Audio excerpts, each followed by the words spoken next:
est l'échec autrichien. Un signal stratégique, l'abandon prématuré des véhicules électriques par la police autrichienne révèle un décalage critique entre la promesse technologique et les exigences opérationnelles réelles. L'initiative, lancée en 2024 avec 24 véhicules dont des Volkswagen ID3, ID4 et un Porsche Macan, a été interrompue après seulement 2 ans d'expérimentation, marquant un revers significatif pour l'électrification des flottes professionnelles.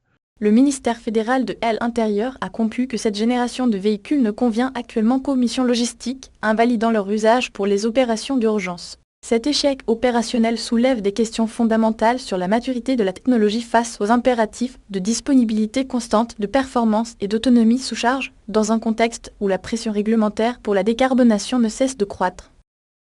Les contraintes opérationnelles implacables, la réalité du terrain a invalidé les hypothèses théoriques, exposant des déficiences techniques incompatibles avec les missions de police.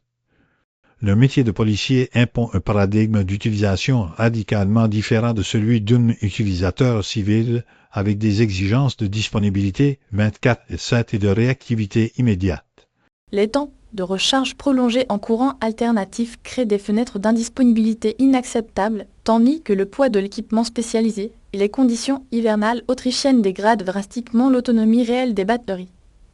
La vitesse maximale limitée à 160 km/h pour les modèles grand public s'est avérée un handicap rédhibitoire lors de poursuites ou d'interventions rapides sur autoroute, un domaine où seul le Porsche Macan, au coût prohibitif, offrait des performances adéquates. À l'illusion de la polyvalence technologique, l'échec démontre que la conception actuelle des VL est optimisée pour un usage privé, non pour les stress des services d'urgence.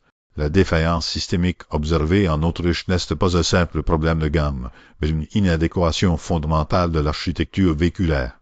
Les contraintes thermiques sur les batteries lors de sollicitations intenses, la gestion de la puissance entre la traction et les systèmes embarqués gyrophares, radio, ordinateurs, et l'absence de solutions de recharge ultra rapide dédiées créent un fossé technologique. Les constructeurs, focalisés sur le marché de masse, ont sous-estimé les besoins en durabilité cyclique et en puissance soutenue requis par les applications professionnelles critiques. Cet épisode révèle que la feuille de route technologique dominante, axée sur l'autonomie et le confort, néglige les niches professionnelles aux exigences extrêmes.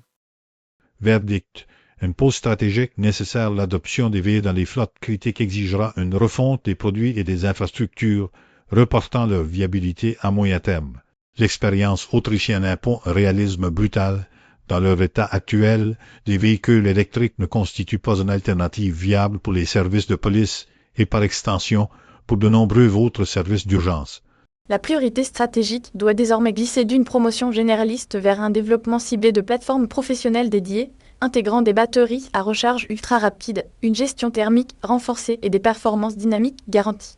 Parallèlement, cet échec souligne l'importance critique du déploiement d'infrastructures de recharge résilientes et prioritaires, sans lesquelles toute stratégie d'électrification des flottes professionnelles est vouée à l'échec. À court terme, cela pourrait légitimer une période de transition prolongée pour les motorisations hybrides ou à hydrogène dans ces segments exigeants.